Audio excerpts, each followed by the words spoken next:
अब सुनिए आगे की कथा। श्री ब्रह्मा जी कहने लगे, ही याज्ञवल्क्य, एक बार मैंने भगवान सूर्य नारायण से उनके प्रिय पुष्पों के विषय में जिज्ञासा की थी। तब उन्होंने कहा था कि मल्लिका अर्थात बेला फूल से पूजा की जाती पुष्प मुझे अत्यंत प्रिय है। जो भी मुझे इसे अर्पण करता है वह उत्तम भोगों को प्राप्त करता है।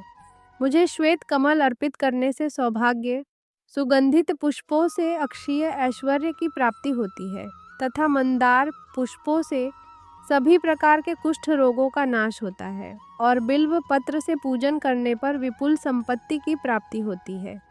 मंदार पुष्प की माला से संपूर्ण कामनाओं की पूर्ति, बकुल अर्थात मौलसिरी पुष्प की माला से रूपवती कन्या का लाभ, पलाश पुष्पों से अरिष्ट शांति, अगस्त पुष्पों से पूजन करने पर सूर्य नारायण अर्थात मेरा अनुग्रह तथा करवीर अर्थात करनेल का पुष्प समर्पित करने से मेरी अनुचर होने का सौभाग्य प्राप्त होता है। बेला के पुष्पों से मेरी पूजा करने पर लोक की प्राप्ति होती है। 1000 कमल पुष्प अर्पित करने से सूर्य लोक में निवास करने का फल प्राप्त होता है। बकुल पुष्प अर्पित करने से भानु लोक प्राप्त होता है। कस्तूरी चंदन, कुमकुम तथा कपूर के योग से बनाए गए यक्ष कदम गंध का लेप करने से सद्गति प्राप्त होती है।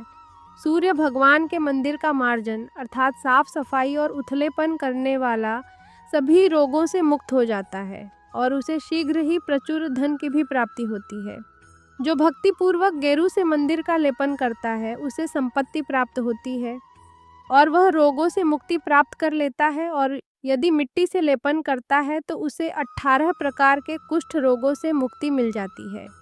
सभी पुस्तकों में कबीर का पुष्प और समस्त विरले पन्नों में रक्त चंदन का विलोपन मुझे अधिक प्रिय है। कबीर के पुष्पों से जो मेरी पूजा करता है वे संसार के सभी सुखों को भोगकर अंत में स्वर्ग लोक में निवास करता है। मंदिर में लेपन करने के बाद मंडल बनाने पर सूर्य लोक की प्राप्ति होती है।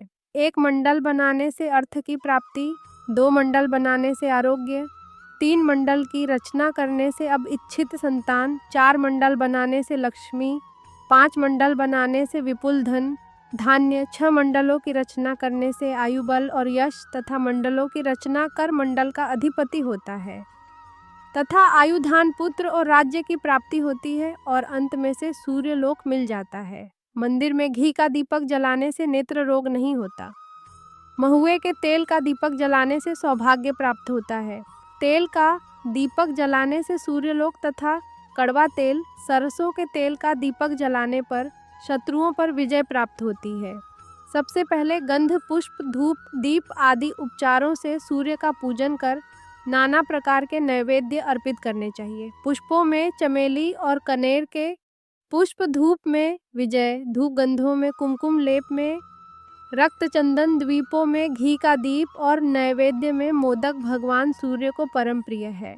अतः इन्हें वस्तुओं से उनकी पूजा करनी चाहिए। पूजा करने के बाद प्रदक्षिणा अर्थात परिक्रमा और नमस्कार करके हाथ में सफ़ेद सरसों का एक दाना और जल लेकर सूर्य भगवान के सामने खड़े होकर हृदय में अभीष्ट कामना का चिंतन करते हुए अर्थात आपकी जो भी कामना है उसका ध्यान करते हुए सरसों सहित जल को पी जाना चाहिए, परंतु दांतों से उस सरसों के दाने का स्पर्श न हो सके।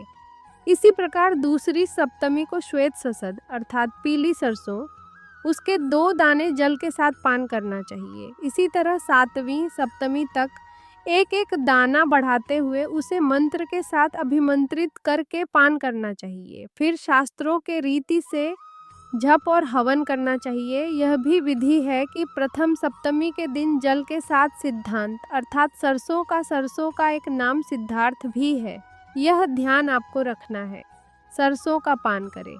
दूसरे सप्तमी को घी के साथ और आगे शहद, दही, दूध में और पंचगव्य के साथ क्रमशः एक एक सरसों के दाने को बढ़ाते हुए 7वीं सप्तमी तक सिद्धांत का पालन करें। इस प्रकार जो सरसों सप्तमी का व्रत करता है वह बहुत सा धन, पुत्र और ऐश्वर्य प्राप्त कर लेता है।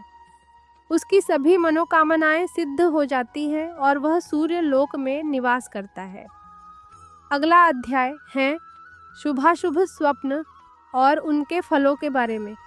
श्री ब्रह्मा जी कहने लगे, हे याज्ञवल्क्य, जो व्यक्ति सप्तमी में उपवास करके विधि पूर्वक सूर्य नारायण का पूजन, जप और हवन आदि क्रियाएं संपन्न कर रात के समय भगवान सूर्य का ध्यान करते हुए शयन करता है, तब उसे रात में जो स्वप्न दिखाई देते हैं उन फलों का अब मैं वर्णन कर रहा हूँ।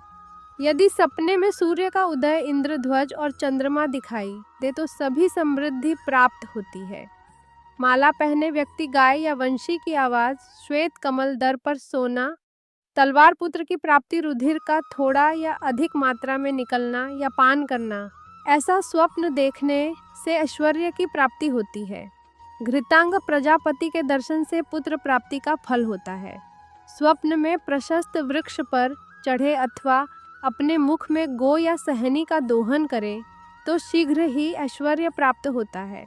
सोने या चांदी के पात्र में अथवा कमल पत्र में जो स्वप्न में खीर खाता है उसे अतुल बल की प्राप्ति होती है। द्यूतवाद तथा युद्ध में विजय प्राप्ति का जो स्वप्न देखता है वे सुख प्राप्त करता है। स्वप्न में जो अग्निबाण करता है उसे जठराग्नि की वृद्धि होती है, अर्थात उसे भूख नहीं लगती है।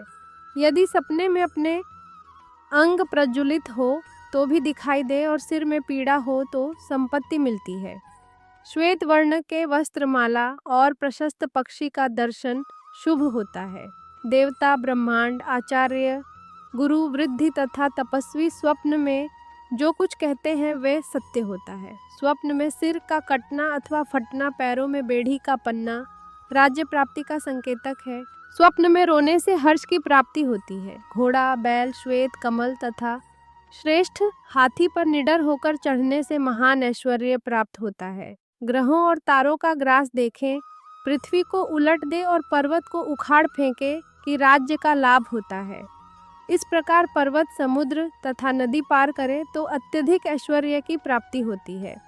बहुत सारी स्त्रियां यदि स्वप्न में आशीर्वाद दे, शरीर को कीड़े फिक्शन करें, यह स्वप्न में स्वप्न का भान हो, अभीष्ट बात सुनने और कहने में आए तथा मंगल का एक पदार्थों का दर्शन और प्राप्ति हो तो धन और आरोग्य का लाभ होता है।